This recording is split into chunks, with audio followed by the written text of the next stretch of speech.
오늘 우리 함께 나눌 하나님의 말씀은 신약성경 고린도전서 6장 19절에서 20절입니다.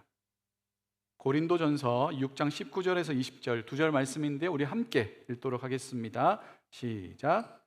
너희 몸은 너희가 하나님께로부터 받은 바 너희 가운데 계신 성령의 전인 줄을 알지 못하느냐. 너희는 너희 자신의 것이 아니라 값으로 산 것이 되었으니 그런즉 너희 몸으로 하나님께 영광을 돌리라. 아멘. 네, 자리에 앉으시고요.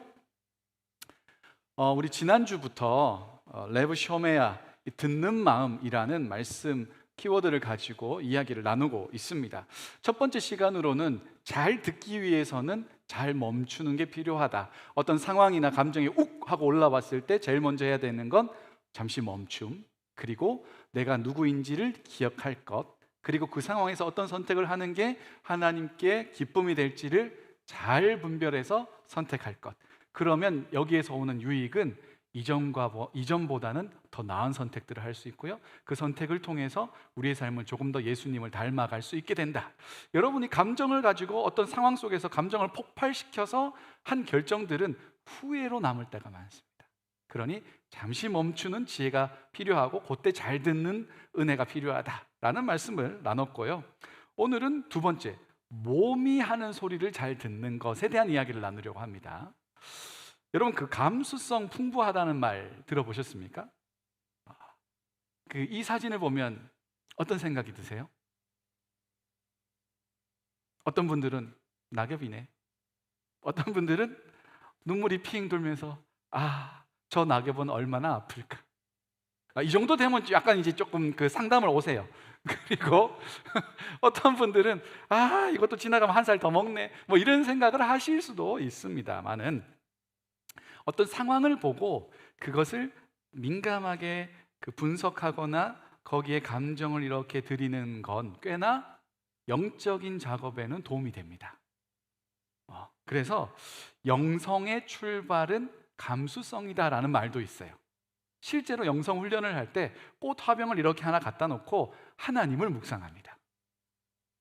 그것을 만드신 하나님을 발견하기도 하고, 그러니까 조금 더 디테일한 관점들을 가지고 관찰해 볼 수 있도록 훈련을 시키는 거예요. 그걸 잘 해놓으면 어떻게 되냐면 자신에 대해서도 깊게 관찰을 할 수 있기 때문에 그래요. 내 상황, 내 지금 영적인 상태, 내 몸의 상태, 이런 것들을 잘 살펴볼 수 있기 때문에 이 센시티비티를 올리는 훈련을 해보는 거죠. 그런 작업들을 하기도 합니다.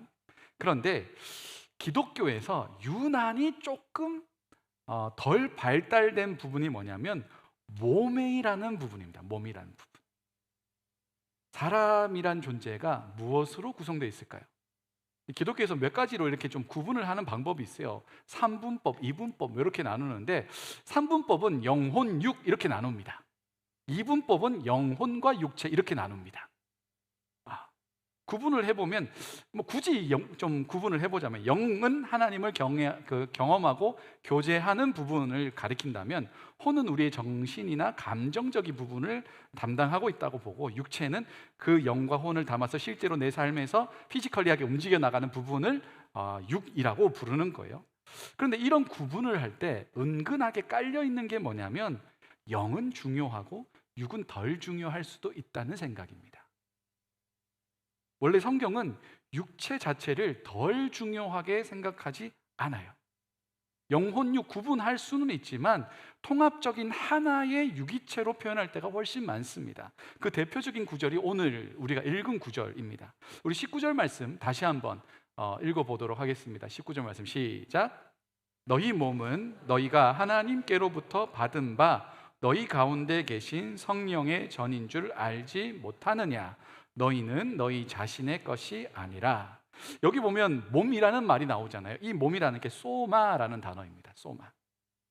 전에도 한번 말씀드린 적이 있는데, 이 영혼육을 긴밀한 유기체, 통합적인 관계로 표현하는 게 소마입니다. 조금 더 부드럽게 말하자면 우리라는 전체적인 사람, the whole person 정도 될 것 같습니다. 나의 전체적인 사람, 이 소마에는 피지컬한 부분도 있고 이모셔널한 부분도 있고 스피리추얼한 부분도 있고 관계적인 부분도 다 담겨져 있는 나라는 전체적인 존재를 가리키는 그 몸을 가리키는 이야기입니다. 이 소마와 반대되는 개념이 뭐냐면 사륵스라는 겁니다. 사륵스. 바울이 특별히 많이 사용하는데 육체로 많이 표현합니다. 같은 몸인데 몸이라고 표현할 때가 있고 육체라고 표현할 때가 있는데 사륵스는 조금 부정적인 의미를 가지고 있습니다. 큰 죄라는 강물이 이렇게 막 흘러가요. 그런데 그것에 대해서 저항하지 않고 물살을 거슬러 가지 않고 내버려 두는 나를 사륵스라고 합니다. 우리가 죄라는 큰 강물에 빠졌다고 생각해 보세요. 그럼 그 강물에 휩쓸리지 않으려면 어떻게 해야 돼요? 막 반대로 헤엄을치든 그 강의 사이드 쪽으로 막 이렇게 헤엄쳐서 벗어나려고 애를 써야 되잖아요. 그런데 그렇지 않고 내버려 둬버리는 거예요. 그냥 그것을 은근히 즐기는 나를 사륵스라고 부릅니다. 왜 이 소마와 사륵스를 설명해 드리는 거냐면 바울 시대에 고린도 교회에 어떤 일이 있었냐면 영적인 것은 선하고 육적인 것은 덜 중요하다. 영적인 것은 가치 있고 육적인 건 덜 가치 있다라는 생각들이 꽤나 많이 퍼져 있었습니다. 이게 이제 교회 안에서 나온 이야기가 아니라 당시 헬레니즘 문화 안에 가운데 있었던 이 이원론, 듀얼리즘에 있는 겁니다. 헬레니즘 그 그리스 철학 가운데 어떤 게 있었냐면 영적인 건 선하고 육적인 건 악하다. 영적인 지식은 귀하고 육적인 건 덜 가치 있다. 이런 생각들이 퍼져 있었는데 그게 교회 안에도 스며 들어오는 거죠. 그래서 영과 육을 극단적으로 나누면 이런 식이 됩니다. 영적인 건 선하고 육적인 건 악하기 때문에 이 악한 것을 최대한 안 하도록 줄여야 된다. 요거를 아주 극단적으로 밀어붙이면 금욕주의라는 게 됩니다. 이 금욕주의라는 게 뭐냐면 욕망 있는 걸 다 없애는 거예요. 그래서 이 사람들은 밥도 최소한으로, 그리고 성적인 관계 절대 안 돼. 그래서 어느 정도까지 안 되냐 하면 결혼한 사람도 부부 관계 안 돼. 사람 만나는 거 안 돼. 그래서 산에 들어가서 혼자 살아요. 이들이 되게 높은 가치를 줬던 게 뭐냐면 밥을 안 먹고 금욕 하다가 보면 사람이 헛게 보일 수 있겠죠. 그러면 이 사람 되게 거룩하다고 표현해 줍니다. 그런 식으로 표현하기도 했다는 겁니다. 영혼이 중요하고 육체가 덜 중요하다라는 생각으로 어떤 식으로 또 흐르게 되냐면 덜 중요한 육체는 아무렇게나 해도 영적인 부분에는 관계성이 없다고 생각한 사람도 있었습니다. 그래서 아무하거나 막 성관계 맺고 그것이 내 영혼에 구체적으로 영향 안 줌, 이렇게 표현하는 사람도 있었다는 거예요. 나는 괜찮다, 이걸 공개적으로 드러내는 사람도 있었습니다. 여기서 더 나가면 어떻게 되냐면 쾌락주의라는 게 됩니다. 내 몸인데 내 마음대로 하는 게 뭐가 문제예요? 마약이나 알코올 중독이나 성적인 중독도 여기 다 포함됩니다. 이런 행동을 하는데 그것에 대해서 책임을 못 집니다. 그래서 파생되는 막 결과물들을 수습하지는 못해요. 그러면서 약간의 합리화하는 거죠. 육주는 괜찮아, 내 몸인데 내 마음대로 하는데 뭐가 문제야? 라는 생각을 하는 거죠. 당시에도 이런 상황들이 있었다는 거예요. 그래서 바울이 이 상황을 정리하면서 제대로 이것이야, 하나님이 주신 건 이런 거야 라는 가르쳐 주기 위해서 사용하는 단어가 소마라는 겁니다. 소마. 네 몸, 육과 영을 딱 이분법적으로 나눌 수 없고 서로 굉장히 유기적으로 관계 맺기 때문에 너의 전체적인 이 소마를 잘 관리해라고 이야기하는 거예요. 영적인 부분이 육적인 부분에 영향을 줍니까? 어때요? 전혀 영향을 안 받고 살아갈 수도 있죠. 예를 들면 이런 겁니다. 여러분 말씀을 듣다가 어떤 부분이 딱 깨달아졌어요. 하나님 말씀대로 살아야겠다 까지는 육에다가 영향을 못 미친 거죠. 그런데 내가 실제로 그 말씀을 선택의 순간에 대입하는 거예요. 그래서 그 선택의 기준을 말씀으로 자꾸 선택한다고 생각해 보세요. 그럼 영적인 게 육적인 거에 영향을 미치고 있는 거죠. 피지컬리하게 지금 바뀌고 있는 부분이 있으니까요. 반대도 가능합니다. 반대도. 육적인 것도 영적인 부분에 영향을 줍니다. 여러분이 토요일 날 신나게 놀았어요. 겁나게 놀았어요. 늦게까지 놀았어요. 밤새 놀았어요. 다음날 주일이 됐습니다. 어떻게든 교회에 왔어요. 예배 시간 도착했어요. 예배 드릴 때 보통 어떤 상황이 벌어져요? 여러분들은 이제 개인적으로 하나님을 만납니다. 보통 개인적으로 하나님을 만나시는 분들의 특징이 약간 이렇게 무서운 오컬트 영화에서 보는 눈이 뒤집어지는 접신의 과정 같은, 예? 그래서 혼자 계시는데 혼자 예배를 너무 깊게 드려가지고 눈이 흰자가 보여요. 그리고 이제 설교하다가 막 놀래요. 귀신아 물러가라 막 이렇게 하고 싶은 마음도 들어요. 육적인 부분이 영적인 부분에도 영향을 준다고요. 그러니까 우리의 육체적인 어떤 활동이 우리가 하나님과 소통하는 부분에 있어서 상당 부분 영향을 줄 수 있습니다. 바울이 이 포인트로 고린도 교회 사람들에게 말을 하고 있는 거예요. 너의 일상이, 네가 괜찮다고 하는 그 선택들이, 네가 중요하다고 생각하는 영적인 부분에 생각보다 많은 영향을 주고 있으니, 봐요, 다 이런 행동이 우리에게 영향을 주잖아요. 괜찮습니다. 네. 그래서 바로 이거 개인적으로 예배하다가 바로 공동체 예배로 바뀌었다. 그래서 나의 어떠한 생활, 나의 선택들이 나의 영적인 부분에도 상당 부분 영향을 주고 있으니 너의 삶을 조화롭게 가꿔가라 라는 이야기를 바울이 하고 있는 겁니다. 그래서 이런 구절이 나와요. 우리 19절 말씀 같이 읽어보겠습니다. 시작. 너희 몸은 너희가 하나님께로부터 받은 바 너희 가운데 계신 성령의 전인 줄을 알지 못하느냐. 너희는 너희 자신의 것이 아니니라. 아멘. 이 소마를 누구로부터 받았대요? 하나님께로부터 받았대요. 선물로 주셨다는 거예요. 그냥 남는 거 주신 게 아니라 가장 고르고 골라서 가장 좋은 선물로 주셨다는 겁니다. 제가 이렇게 생겨도 하나님께서 고르고 골라서 주신 몸입니다. 하나님 취향이 굉장히 독특할 수는 있는데, 예? 제가 그렇게 대해서 엄청 만족스러운 건 아니에요. 예? 그러나 그럼에도 불구하고 하나님이 진짜 가치 있게 나를 주셨다는 건 인정할 수 있어요. 옆에 계신 분들을 보시면서 당신은 하나님의 취향입니다, 이렇게 얘기해 줄까요? 시작. 예. 하나님이 고르고 골라서 선물로 준 게 나라는 존재, 내 몸이라는 겁니다. 여러분이 누군가로부터 정말 소중한 선물을 받았다고 생각해 보세요. 예를 들어서 우리 공동체에 진짜 너무 복인데 이 복을 저는 다 감당하기가 좀 어렵긴 해. 뭐냐면 결혼을 너무 많이 해. 청년부에서 올해도 벌써 몇 커플이 결혼했어요. 내년도 줄 서 있더라고. 너무 좋아, 너무 감사하고 축복, 큰 축복인데 결혼할 때마다 다 리더십들이 막 이렇게 결혼을 하니까, 야, 우리는 또 이 빈자리를 어떻게 채워나가나 하는 부담도 사실 있는 게 사실입니다만은, 한국보다 여기가 프로포즈가 훨씬 더 중요한 의미를 가지고 있더라고요. 그래서 프로포즈 링이 되게 비싸더라고요. 그죠? 그냥 저는 금반지 했거든요. 네. 그냥 그거 끼고 다녔는데 여기는 다이아몬드 박혀야 되고 몇천 불씩 하고 이러더라고요. 와, 그거 어떻게 준비해요? 근데 만약에 내 남자친구가 나한테 프로포즈 링을 딱 줬어. 딱 나랑 결혼해 줄래? 당연히 줬어. 다봐. 그럼 눈물 칙 흘리고 애들이 빵빵빵 축하해 막 했어. 그리고 집에 갔어. 이 프로포즈 링 어떻게 하실 겁니까? 끼고 다닐 수 있겠지. 그 끼고 다니면 그런 거지만 만약에 보관을 한다 생각해 보세요. 어디다 두실 거예요? 식탁 위에? 거실에?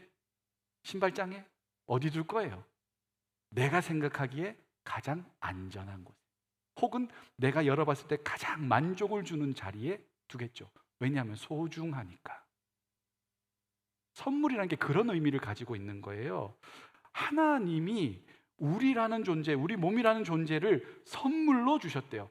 가치 있고 소중하게 여겨달라는 이야기예요. 함부로 마음대로 막 사용하지 말고 하나님께 받은 선물인 그 가치를 충분히 이해하고 다뤄줬으면 좋겠다, 그 이야기하는 거죠. 또 뭐라고 하냐면 우리 몸은 성령의 전이라고 이야기합니다. 성령께서 계시는 집이라는 의미죠. 여러분, 그 식당 갔는데 유명한 사람들이 와가지고 이렇게 사인해 놓은 식당들이 좀 있잖아요.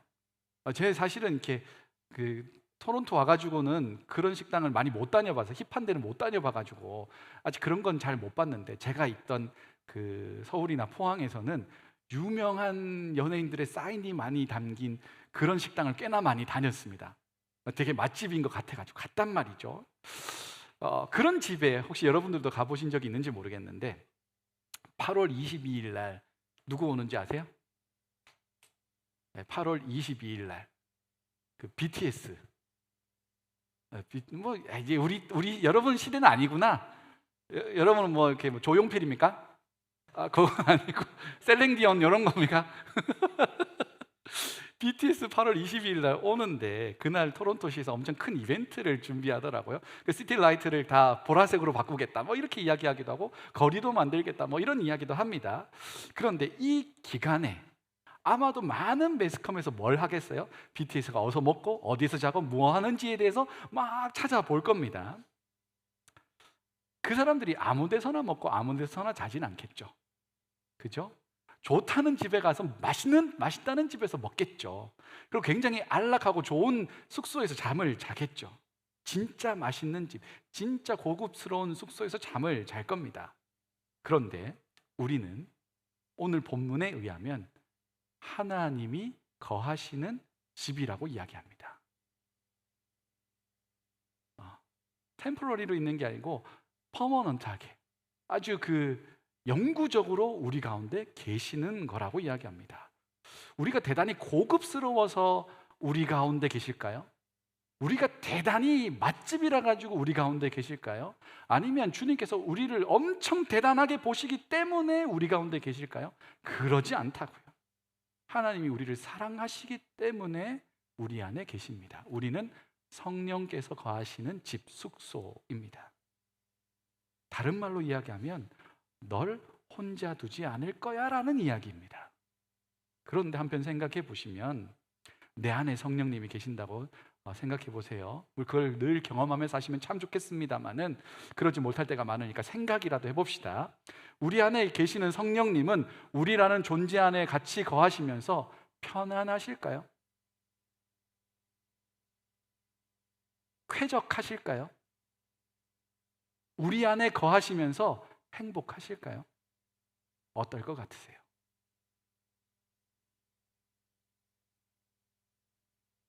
바울이 그 이야기를 하고 싶은 거예요. 너 안에 성령님 계시는데 네 안에 계시는 성령님은 지금 괜찮으시겠니? 라고 물어보는 거예요. 옆에 계신 분들을 축복해 봅시다. 성령님을 좀 편안하게 해드립시다. 시작. 우리는 생각보다 꽤나 가치 있는 존재입니다. 하나님이 선물로 주신 몸을 가지고 있고 우리 안에 성령님이 살고 계시니까. BTS 왔다 간 집 붙어놓은 것처럼 성령님 계시는 집 타이틀이 여기에 붙어 있다고요. 그러니까 이 집을 잘 관리해야 돼요. 어제 우리 집에 어제 그 마컴 쪽에는 비가 엄청 쏟아졌어요. 무슨 스콜 오듯이 확 쏟아졌는데 우리 꼬맹이가 지하에서 막 올라왔어. 아빠 집에서 물이 새요. 셀 데가 없는데 뭐가 떨어질 데가 없는데 가보니까 바닥에 물이 있어. 보니까 계단 쪽에서 물이 좀 타고 흘러 내려온 것 같아요. 그러면 이제 제가 세입자지만 이거 어디가 문제인지 살펴보잖아요. 이거는 이렇게 해야겠다. 아니면 집주인의 도움이 필요하면 이야기해야겠다. 뭐 우리 콸콸콸 쏟아진 건 아니에요. 쫄쫄쫄 요런저런 와서 충분히 이해는 저는 창문이 열린 줄 알았는데 그건 아니더라고요. 그래서 그거를 이제 집주인하고 이야기해서 해결하면 되죠, 당연히. 왜요? 집이니까. 내가 살고 있는 집이니까. 문제가 생기면 수리하고 고치는 거죠. 그리고 깔끔하게 깨끗하게 잘 사용하도록 노력을 하는 거죠. 우리라는 존재는 하나님께 선물로 받았을 뿐 아니라 성령이 계시는 집이에요. 잘 관리할 필요가 있다고요. 그게 영적인 것에도 아주 밀접하게 영향을 주고 있다는 겁니다. 그런데 이 관리라는 걸 세상의 기준으로 하지는 않으셨으면 좋겠습니다. 요즘엔 진짜 잘생기고 진짜 예쁘고 몸도 진짜 좋은 사람들이 SNS에 되게 많더라고요. 이런 모습을 매스컴이나 소셜 네트워크에서 엄청 많이 퍼뜨리죠. 이거 뭐하고 연결되어 있냐면 거의 다 상업적인 부분과 연결이 되어 있는 게 많습니다. 이런 거 이거 사면 너도 이렇게 될 수 있어. 이걸 이야기하고 싶은 거죠. 결국에는 그 예쁜 몸과 멋진 몸을 가지고 있는 사람들이 자, 이거를 사시면 됩니다. 뭐 이런 거 하는 게 많죠. 이거 하면 너도 저렇게 될 수 있어. 부추기는 겁니다. 또 한편으로는 현대 사회는 무엇을 하지 않으면 굉장히 불안하게 만듭니다. 그래서 끊임없이 뭔가를 하고 움직이게 만듭니다. 그런데 몸을 너무 혹사시키면 어떻게 돼요? 혹사라는 게 남은 에너지를 다 쥐어짜가지고 일반적인 생활을 못하게 만들 정도의 이야기를 가리키는 겁니다. 우리의 신체 에너지가 하나도 없으면 어떻게 됩니까? 사람이 까칠해집니다. 네. 작은 것에서 크게 반응하고 쉽게 분노하고 짜증냅니다. 그게 왜 그러냐면 자기를 지키고 싶어서 그렇습니다. 내가 나를 지킬 에너지가 지금 없어요. 그러니까 누군가가 나에게 오는 게 위협적으로 느끼면 팍팍 쏘는 겁니다. 입으로. 이게 감정의 차원을 넘어서 영혼의 차원에도 영향을 미칩니다. 감정이 폭발되었을 때 하나님 만납니까, 여러분? 분노가 이만큼 올라갔을 때 하나님 찬양합니다 할 수 있습니까? 못한다고요. 그게 이미 하나님이 되어 버렸어요. 나를 지배하고 다스리고 있다고요. 그 분노와 이 폭발적인 그 감정들이 말이죠. 그래서 나의 몸을 너무 혹사시키는 건 하나님과 가까워지는데 별로 도움이 안 됩니다. 또 반대로 우리 몸을 너무 방치할 때도 있습니다. 스트레스나 다양한 요인들로 자신의 몸을 그냥 내버려 두는 겁니다. 자기 몸을 방치하면 어떻게 돼요? 사람이 쭉쭉 늘어집니다. 네. 의욕을 잃어버리고 감정도 점점 다운됩니다. 이런 늘어짐은 영혼에도 영향을 줍니다. 하나님의 뜻에 따라 마음껏 움직여야 할 타이밍에 못 따라갑니다. 마음껏 하나님을 찬양해야 될 그 시간에도 내 몸이 못 따라갑니다. 이미 나는 너무나 처져 버렸어요. 슬라임처럼 돼가지고. 이런 상태가 계속되면 영적인 허탈감에 빠집니다. 무언가 새롭게 시작하지도 못하고 말씀을 들어도 그런가 보다 뭐 이렇게 되는 거죠. 예를 들면 주일날 너무 이렇게 몸이 혹사되면 온라인 예배 드려야겠다. 온라인 예배 드리다가 점점 이제 자세가 이렇게 눕기 시작하면서 이렇게 관찰하다가 갑자기 채널이 딴 데로 돌아가면서 육적인 늘어짐 이런 걸로도 바뀔 수 있다는 거죠. 방치와 혹사가 몸의 체형을 이야기한 건 절대로 아니에요. 뚱뚱하거나 빼빼 말랐거나 근육질이나 이거하고 전혀 관계없다고요. 이런 거 가지고 평가하는 것 자체가 세상의 기준입니다. 어떤 표준을 만들어서 그것에 맞지 않으면 별로야 라고 판단하게 만드는 것 말이죠. 그래서 결론적으로 몸의 소리를 듣는다는 게 뭐냐? 하나님과 잘 소통하고 하나님이 원하시는 속도와 방향에 맞춰갈 수 있는 좋은 컨디션을 유지하는 게 좋은 몸의 상태를 관리하는 거고, 거기에서 들려오는 소리를 잘 들어보고 내가 부족한 거는 채우고 너무 과한 거는 줄여나가는 게 필요하다는 이야기입니다. 제가 얼마 전에 건강검진을 했습니다. 캐나다 와서 처음 했습니다. 저도 할 생각이 없었는데 어떤 목사님들이 했다고 하길래 이거 되는 거예요? 되는 거래요. 그래서 이제 그 패밀리 닥터 리셉션한테 전화해가지고 저 애뉴얼 체크를 하고 싶습니다 했더니 그래요, 언제 날짜 잡겠습니다 하고는 생각보다 너무 빨리 잡혔어요. 예약이 월요일 날 전화했는데 금요일 날 와서 피 뽑으라고 하는 거예요. 그래가지고 나는 아직 준비가 안 됐는데 라는 생각이 들었어요. 그래가지고 그 전날에는 일주일 내내 경건한 마음과 몸으로 지내다가 목요일부터 금식을 하기 시작했습니다. 병원에서는 절대로 금식하라는 말이 없었습니다. 혼자 금식하는 거예요. 거의 물도 마시지 않았어. 어떻게든 나의 몸의 컨디션을 끌어올리고 싶어서, 혹시라도 모를 내 피 안에 당분을 좀 빼고 싶어서, 혹시라도 모를 나의 그 지방에 있는 간이나 내장 지방 이런 것들이 좀 한 끼라도 하루라도 굶으면 좀 빠질까 싶어가지고 최선을 다해서 조심 하루를 다 굶었어요. 다 마침 딱 됐습니다. 피를 뽑는데 피를 4통이나 뽑더라고요. 한 통 뽑는 게 내가 무슨 큰 병이 걸렸나? 한 통, 두 통, 세 통, 네 통을 뽑고 소변 검사도 하라고 그러고 저는 그냥 피만 한 통 뽑고 끝날 줄 알았더니 그 사람이 더 긴장되는 거예요. 그래가지고 결과가 나올 때까지 얼마나 긴장되겠습니까? 금요일 날 피를 뽑았고 토요일, 주일, 월요일이 딱 됐어요. 빨리 소식이 빨리 안 오는 게 좋은 거래요. 빨리 소식이 오는 건 문제가 있는 거래요. 근데 토요일, 주일, 월요일 아침에 전화가 왔어요. 제 패밀리 닥터 그 병원을 딱 그 리셉션 그 분이 저를 알거든요. 목사님 목소리 심상치 않아. 제가 소파에 누워있다가 딱 정자세로 앉았어요.